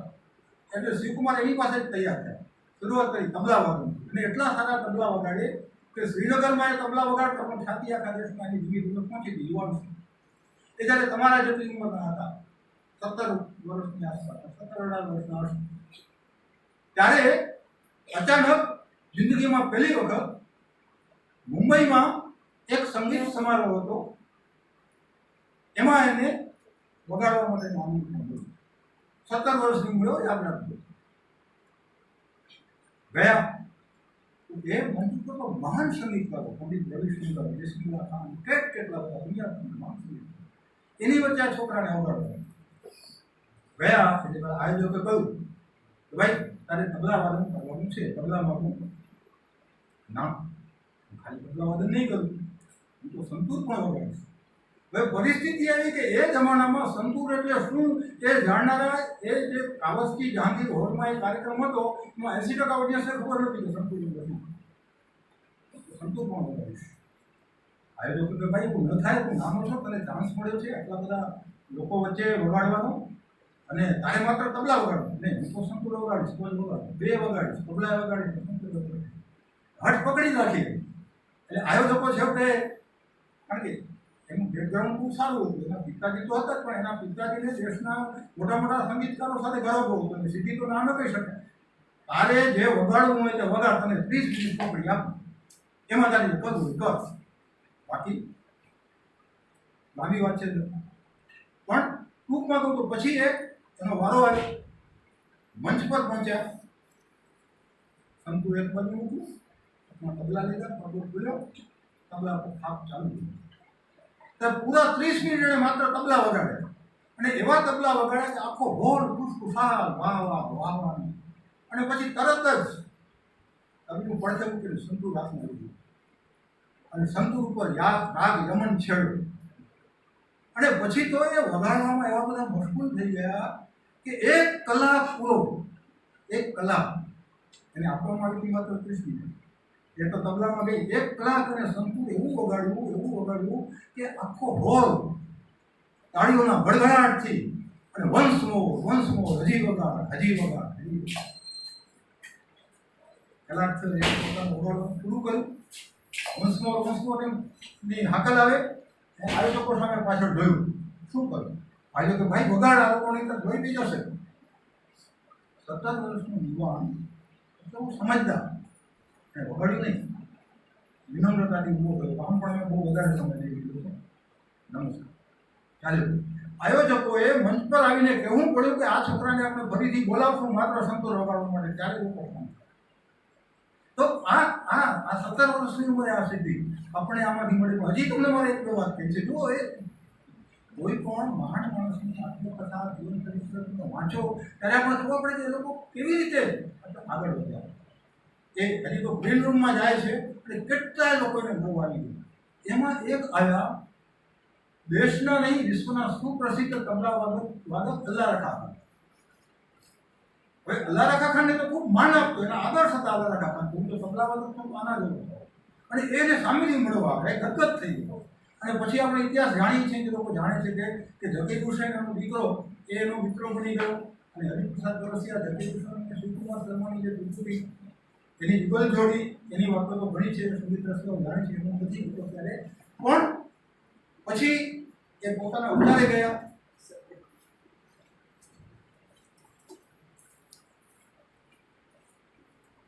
તમને જ્યારે એમ લાગે કે હવે આપણે મજા નથી આવતી આપણે બંધ કરશું, આપણે બહુ ફરજિયાત કરશું કે તો પછી એ પોતાને ઉતારે ગયા. હજી સવારે એ જાગ્યા જ છે અને થોડુંક ચા પાણી પીને ફ્રેશ થયા છે. ત્યાં તો માણસે કહ્યું કે એક સન્નારી સુરુચિપૂર્ણ સન્નારી આપણે મળવા માંગે છે. શું છે? તો એ અંદર આવ્યા તો એ કોણ હતા? તો ફિલ્મ નિર્દેશક વી શાંતારામની દીકરી.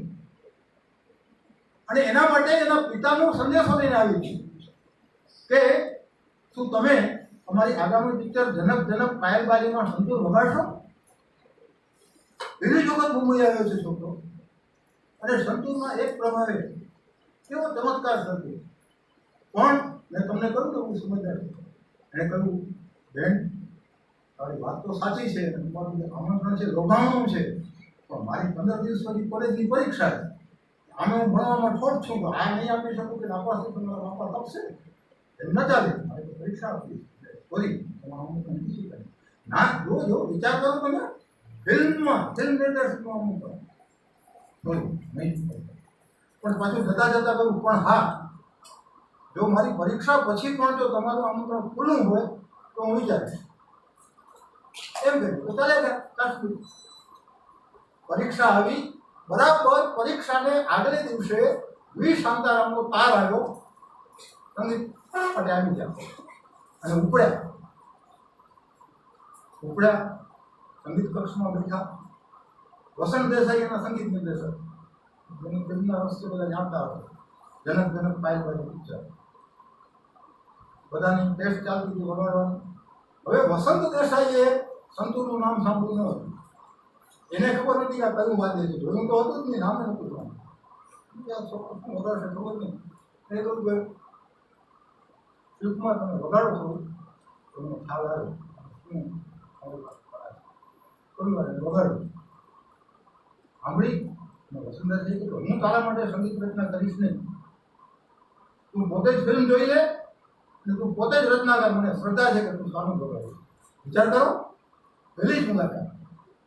અને પછી તો જનક જનક પાયલબાજીમાં એમ શું આવ્યા પણ ખરા સંતૂરમાં બહુ સારી રીતે બધું થયું. એક તો કાર્યક્રમ પૂરો થયો, રેકોર્ડિંગ પૂરું થયું, બધા બહાર આવ્યા. એટલે વસંત દેસાઈએ વી શાંતારામને કહ્યું કે આમાં સંગીત રચના મારી નથી, આનું પોતાનું. આશ્ચર્યમાં જોયું અને પોતે સંગીત રચના કરી. શિવકુમારને બોલાવીને કહ્યું કે તારી ભવિષ્યની યોજના શું? હમણાં તો મારી યોજના BA કરવાની છે અને એક જ લક્ષણીનો BA પાસ કરવો. પછી સંગીત સાધના તો અત્યારથી જ કોમ નથી કરતો. મારી આગામી ફિલ્મનો હું તને સંગીત નિર્દેશક બનાવું, આવી જાય. અને તું તો કહો મજાનો રૂપાળો તમે જોયા છે ને શિવકુમાર શર્માને? જોજો મેં જોયા, ખાલી જોવા ખાતર જોજો, સાંભળો તો એ એકદમ હેન્ડસમ હીરો જેવા. તો કે તું તો આટલો રૂપાળો છે, તને અભિનય પણ હું અપાવી શકીશ. શિવકુમાર શર્મા કહે કે સાહેબ આપણી વાત તો સાચી છે, પણ મારા પિતાએ જ્યારે આ સંતૂર કાશ્મીરનું લોકવાદ્ય મારા હાથમાં મૂક્યું ત્યારે મારા પિતાનું એક સપનું હતું કે આ સંતૂરને મારે વિશ્વ કક્ષાનું શાસ્ત્રીય સંગીતનું વાદ્ય બનાવવું. અને જો મારે એમ કરવું હોય તો મારે ઘણી બધી સાધના કરવી પડે. હું અત્યારથી જો ફિલ્મ જગતમાં આવી જઈશ તો હું ફંટાઈ જઈશ. એટલે મને એ પરવડે નહીં. કેટલી મોટી ઓફર. એટલે આવું કોઈ પુસ્તક આપણે વાંચીએ છીએ. પુસ્તકો શું શું આપે છે? ઘણી બધી વાતો છે કે હું તમને ઉદાહરણ રૂપે ખાલી એક બે વાતો કરું છું કે શું શું થઈ શકે. તો એક લક્ષ્ય પ્રત્યે કેટલો અડગ, એ કેટલો સમજદાર, અને પછી પણ એની આ જાતની બીજી ઘણી વાતો છે. જ્યારે જુગલબંધીની વાત આવી ત્યારે પણ એક સમય એને છોડી દીધું. ફિલ્મમાં પછી એ ગયા પણ ખરા, ફિલ્મ સંગીત વગાડ્યું પણ એક તબક્કે એ પણ છોડી દીધું. તો જ્યારે આપણે પુસ્તકો વાંચીએ છીએ ને ત્યારે આપણને પાંખો ફૂટે છે અને આપણે અવનવા પ્રદેશોમાં પડીએ છીએ.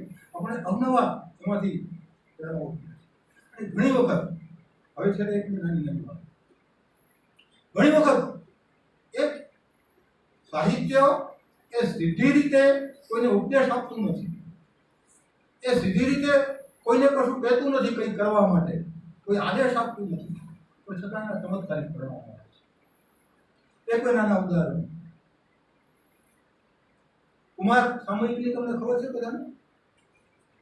અહીંયા લાઇબ્રેરીમાં આપવું છે, જોજો. બચુભાઈ રાવત એક જમાનામાં એના સંપાદક હતા.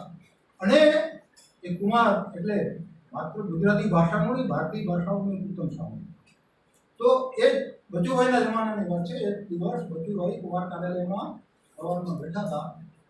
ત્યાં એક શ્રીમંત માણસ પોતાની કાર લઈને, ખાંચામાં આવે છે પણ ત્યાં સુધી જઈને કાર લઈને એક શ્રીમંત શેઠીએ અમદાવાદનો બહુ મોટો ઝવેરી એ કુમાર કાર્યાલયમાં પ્રવેશ. બચુભાઈ પાસે જઈને, આપ બચુભાઈ? હા. પગે લાગે. બચુભાઈ આપ કોણ છો ને કેમ મને પગે લાગે છે? તો બચુભાઈ આપના કુમારે આજે મારું જીવન કઈ રીતે?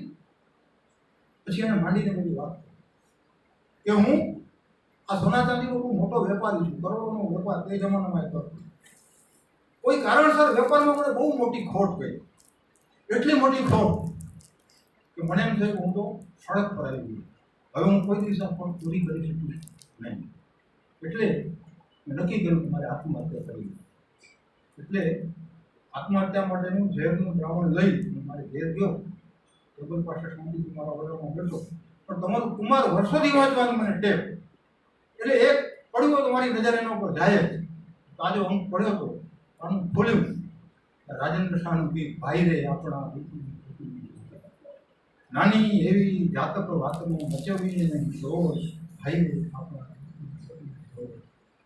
કવિતા વાંચી હું કવિતામાં એટલો બધો ઉતરી ગયો કે ઘેરની ફોટો ફેંકી દીધી. અરે હું નાના દુઃખ માટે રડું છું. કવિતા એ સીધો ઉપદેશ ના આવ્યો, કેવું કામ કર્યું, સ્પર્શી ગઈ તો. અને શા માટે સ્પર્શી ગઈ તો એની સાથે સંપર્ક હતો. તો પુસ્તકો સાથેનો સંપર્ક તમને ક્યારે કામ આવશે એની ખબર નથી, પણ આવશે ત્યારે કેવો કામ આવશે. આત્મહત્યા કરવાની. આવો જ કુમારનો બીજો પ્રસંગ હેમંત દેસાઈની ગઝલ વિશે છે. એ ગઝલ વાંચીને રેલવે ગુડ્સના એક ક્લાર્કે આત્મહત્યા કરવાનું માંડી વળે. અને પછી જ્યારે હેમંત દેસાઈ અને અનિરુદ્ધ બ્રહ્મભટ્ટ તિથલના દરિયા કિનારે બેઠા વાતો કરતા હતા ત્યારે એ પેલો રેલવે વાળો પણ આવ્યો હતો ને એને ખબર પડી કે આ હેમંત દેસાઈ એનો ખાસ મળવા આવ્યો. એ પ્રસંગ પણ એક આવ્યો છે. તો આવી એક રીતે કવિતા કે સાહિત્ય આપણી પાસે કામ કરતું હોય છે. મરાઠી ભાષાના પૂરો દેશમાં આપણે તો પણ એવા ભણ્યા, પણ દંતકથા રૂપ સાહેબ ઘણી વાર એવું બન્યું છે કે કોઈ મરણોન્મુખ વ્યક્તિ હોય, મરણના બિછાને પડ્યો હોસ્પિટલમાં હોય, અને એના સંતાનો ડૉક્ટર પૂછે કે તમારી અંતિમ ઈચ્છા શું? કે યાર મારી ઈચ્છા પૂરી કરજો, પૂરબ દેશપાંડેની કેસેટ મને સંભળાવો. એટલે પૂરબ દેશપાંડેના પુસ્તકમાંથી કશું વાંચીને મને સંભળાવો. કેટલો પ્રભાવ મરણોન્મુખ વ્યક્તિ પૂરબ દેશપાંડેને સંભળાવે છે. અરે આવા તો કેટલાય પ્રસંગો મારા મનમાં અત્યારે આવે છે, પણ તમારો બહુ જાજો સમય મારે નથી લેવો. એટલે એક નાનકડા બીજા પ્રસંગ સાથે કે શબ્દનું માધ્યમ કે પુસ્તક એ કેટલી શક્તિશાળી વસ્તુ છે એનું એક બીજું ઉદાહરણ આપીને તો પછી સમાપન કરે. હવે મારે વાત કરવી છે બોરિસ પાસ્ટરનાકની, મનોજભાઈ જાણે છે. તો એ ડૉક્ટર જીવાગો બહુ વિશ્વવિખ્યાત કૃતિ, અને આ બોરિસ પાસ્ટરનાક નવલકથાકાર તરીકે તો જાણીતા પણ બહુ સારા કવિ પણ હતા. એની એક કવિતાનો આસ્વાદ મેં જ્યારે કલમ લખતો કચ્છ કરાવ્યું. અને ડૉક્ટર જીવાગોની પાછળ એ બધી કવિતાઓ છે. બહુ અચ્છા અનુવાદક પણ હતા. અને શેક્સપિયરના સોનેટના એમણે રશિયન ભાષામાં અનુવાદ. આ પાસ્ટરનાક એ તે વખતની ત્યાંની સરકારની નીતિ રીતિઓ સાથે સહમત નહીં, અને તે વખતની જે સરકાર હતી એ આવા કોઈ લેખકો ઉપર પૂરો જાપતો રાખે. એ કાંઈ એવું લખે તો એને લખવા ન દે, એને પ્રસારિત ન કરવા દે. ઇવન બોરિસ પાસ્ટરનાકને જ્યારે નોબેલ પ્રાઇઝ જાહેર થયું ત્યારે સરકારે એને કહ્યું કે તારે પ્રાઇઝ લેવા જવું તો જાવ, પછી પાછો આવવા નહીં દે. ત્યારે રશિયનનું નાગરિક હતું ગયું. પાસ્ટરનાકે કે મારા માટે દેશ પેલી વસ્તુ છે, અને દેશ છોડીને જો મારે જવું તો મારે નોબેલ પ્રાઇઝ નથી જોતું. નોબેલ પ્રાઇઝની કોઈ કિંમત નથી, ન લીધું, લેવા ન ગયા. આ પાસ્ટરનાક એ જ્યારે આ સરકારી જાપ્તા વચ્ચે લેખન કાર્ય એનું ચાલુ હતું, અને એક વખત ત્યાંની સરકારે એવો એક કાર્યક્રમ ગોઠવ્યો કે કેટલાક સાહિત્યકારોને અને સાહિત્ય પ્રેમીઓને જનતાનું એક સંમેલન કર્યું. એમાં એમણે બોરિસ પાસ્ટરનાકને બોલાવ્યા. એના જે મિત્રો હતા એ પામી ગયા કે અહીંયા બોલાવ્યા છે તો કોઈ એવું નિમિત્ત ઊભું કરશે કે એને જેલમાં નાખી શકાય. પણ આમંત્રણ આવ્યું એટલે જવું તો પડે. બોરિસ પાસ્ટરનાક ગયા. 3 દિવસનું સંમેલન. બોરિસ પાસ્ટરનાકને કહે કે તારે બોલવાનું છે 3 વાગે કોઈ પણ દિવસે તારે વક્તવ્ય આપવાનું છે. પાસ્ટરનાક સમજી ગયા, હું જે કંઈ બોલીશ કોઈ પણ બનાવીશ મને જેલમાં નાખશે. કારણ કે વાત નક્કી છે, હેતુ આ છે. પહેલે દિવસે કહ્યું પાસ્ટરનાક વક્તવ્ય આપો, પછી બીજે દિવસે, ત્રીજે દિવસે, પછી પાસ્ટરનાકના મિત્રોએ એને કહ્યું કે ભાઈ તું જઈને બોલ, અને નહીં બોલ તો અનાદર માટે પણ તને જેલમાં તો નાખશે. તે જેલમાં તો જવાનું જ છે, તો બોલીને જાને યાર. જો પ્રભાવ શબ્દનો કેવો છે. પાસ્ટરનાક મંચ પર આવ્યા અને આખી પ્રજા શાંત. આવીને માત્ર એક આંકડો બોલ્યા. શું બોલ્યા? નંબર 16. અને જેવું એ બોલ્યા કે શેક્સપિયરનું 16 નંબરનું સોનેટ લોકોએ વાંચ્યા હતા. એક શબ્દ અને બધા સ્તબ્ધ થઈ ગયા. આખું ઓડિયન્સ સ્તબ્ધ, આયોજકો સ્તબ્ધ. માત્ર એક આંકડા, તો શબ્દ એ આવું પ્રભાવી છે. તો આવા શબ્દનો, એ શબ્દને ધરાવતા પુસ્તકોનો કંઈ જુદી જ રીતે મહિમા કરવાનો આજે અવસર છે. આપણા વિદ્વાન વિવેચક આનંદ શંકર ધ્રુવ એમ કહેતા આપણા દરેકની લાઇબ્રેરીમાં 3 પ્રકારના પુસ્તકો હોવા જોઈએ. એવું તમને ટૂંકમાં કહીશું. અમાર્ટ્સની તો પહેલું તમારી વ્યવસાયને લગતા પુસ્તકો, અધ્યાપકો છે તેના અધ્યાપન માટે, ડૉક્ટર છે તેના માટે. બીજું તમારા રસના પુસ્તકો. બર્ટ્રાન્ડ રસલે એમ કહ્યું છે કે જીવનને તમારે સુખી બનાવવું તો તમારા રસના વિષયો બને એટલા વ્યાપક રાખો. તમને જુદી જુદી, જેમ જિંદગી કરું હું ચિત્રકળા અને સંગીતને, પણ એ મને જીવતો રાખે છે એ બધી વસ્તુ, એટલે મને એ બધામાં રસ છે. તો તમારા જુદા જુદા રસના વિષયના પુસ્તકો, એટલે જ મેં આ સંગીતકારની આત્મકથા વાંચી. મારી પાસે એવા થોડા છે પુસ્તકો. તો રસના વિષયોના પુસ્તકો. અને ત્રીજા પુસ્તકો એ જીવન પોષક પુસ્તકો. તમને જે જીવન દર્શન માટે આત્મકથા, જીવન ચરિત્રો, દર્શન શાસ્ત્રો, તો આ રાખવા જોઈએ. હવે આ 3 મુદ્દાઓ ઉપર વિગતે લાંબી વાત થાય પણ નથી કરી. પણ આ પુસ્તકોને કઈ રીતે તમારે સેવવા જોઈએ, તો ગીતાના એક શ્લોકની અડધી પંક્તિ કહીને હું મારી વાત પૂરી કરીશ. એમાં એમ છે કે નિરંતરમ સત્કાર સેવિતમ. પુસ્તકોનું અધ્યયન નિરંતર થવું જોઈએ. જો 25-50 પણ વાંચ્યા ન હોય તે દિવસે ઊંઘ ના આવી જોઈએ. આપણે આવી પુસ્તક પ્રીતિ જો જાગે તો આપણે એમાંથી પેલું ભાતું પક્ષી છે ને તો આવે આપણે આને. અને સત્કાર સેવિતમ, શુભ નિષ્ઠાથી, શુભ ભાવથી, ઓતપ્રોત થઈને એક બદલી. તો આપણે બધા, તમે એમ નથી કહેતો, આપણે બધા આવી રીતે પુસ્તકને સેવીએ, નિરંતરમ સત્કાર સેવિતમ, અને પુસ્તકોનો મહિમા કરીએ, અને આ પુસ્તકનું વૃક્ષ આપણા હૃદયમાં ઉછેરીએ, અને પ્રસન્નતાનું પંખી આપણા બધાના ટોપલે સતત આવતું રહે એ શુભેચ્છા સાથે કરી તમારો સ્કૂલમાં આવ્યા.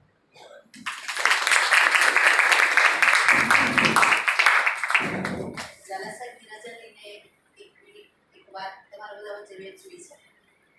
આમ તો વર્ષોથી મારી પણ એવી છેલ્લી ઈચ્છા રહી છે, ઘણી બધી છેલ્લી ઈચ્છા છે મારી.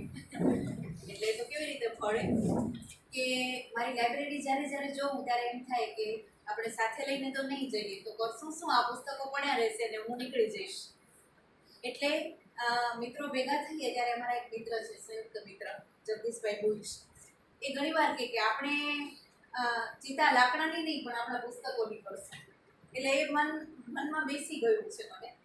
પણ મારા આશ્ચર્ય વચ્ચે મારી તો છેલ્લી ઈચ્છા પૂરી થાય ત્યારે પણ એ જગદીશભાઈના જ ભાભી અને ગુજરાતીના વિદ્વાન પ્રોફેસર ડૉક્ટર બકુલા ભુજ, પહેલાં અંતાણી અને હવે ભુજ, બાવળા કોલેજમાંથી એ નિવૃત્ત થયા ગુજરાતીના અધ્યાપક તરીકે અને અધ્યક્ષ તરીકે.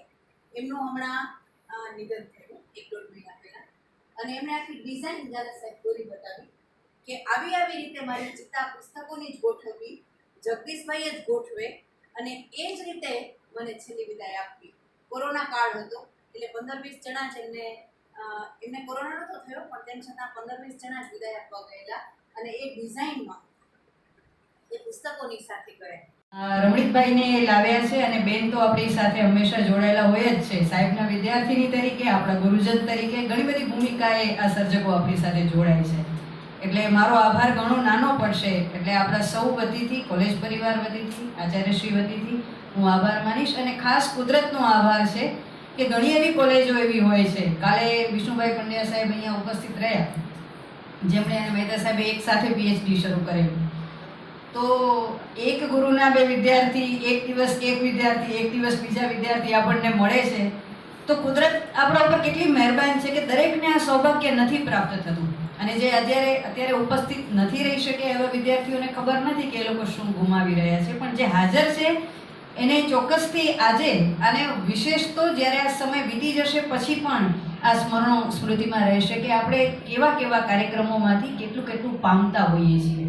તો આ પામવા માટેનો અવસર કડીરૂપ જે હંમેશા આપતા રહે છે એવા આચાર્યશ્રી સતત આપણી સાથે હોય છે કે કોઈ પણ કાર્યક્રમ હોય એટલે સાહેબની હા જ હોય. અને કોઈ પ્રિન્સિપાલ પહેલેથી છેલ્લે સુધી હાજર રહે એવું વંદનાબેન કે જે બહારથી વ્યવસાય કરીને આવે છે એવા અધ્યાપકો સતત કહેતા હોય છે કે આવા આચાર્યશ્રી ભાગ્યે જ હોય કે જે રસ લે બધા જ કાર્યક્રમમાં પહેલેથી છેલ્લે બને ત્યાં સુધી ઉપસ્થિત રહે અને વિદ્યાર્થીઓને આવા કાર્યક્રમમાં જોડાવા માટે એ ખુદ પ્રેરણારૂપ બની રહે. તો આ બધું જ આપણે ઘણું બધું શીખવી જાય છે. ત્યારે એક નવા જ કાર્યક્રમને સાહેબ આપે છે દરેક વખતે, મહેતા સાહેબ પણ, કેમ કે દરેક વખતે નવા સર્જક હોય. કારણ ભલે એક હોય પણ સર્જક વ્યક્તિત્વ, વિશિષ્ટ વ્યક્તિત્વ દરેક વખતે નવા હોય એટલે દરેક વખતે વિદ્યાર્થીઓને નવું જાણવા શીખવા મળતું હોય છે. ફરીને મહેતા સાહેબ, રમણીકભાઈ, દર્શનાબેન, નૂતનબેન સૌના આભાર સાથે, અને આપ સૌ અહીંયા છો તો આ કાર્યક્રમની શોભા છે. તો આપ સૌના આભાર સાથે આપણે વિરમીએ છીએ અને પુસ્તકાલય ખાતે આપણે જઈશું. આ પુસ્તકો રમણીકભાઈને હાથે અને મહેમાનોને હાથે ત્યાં સ્થાપિત કરીશું અને પછી છૂટા પડીશું. આભાર.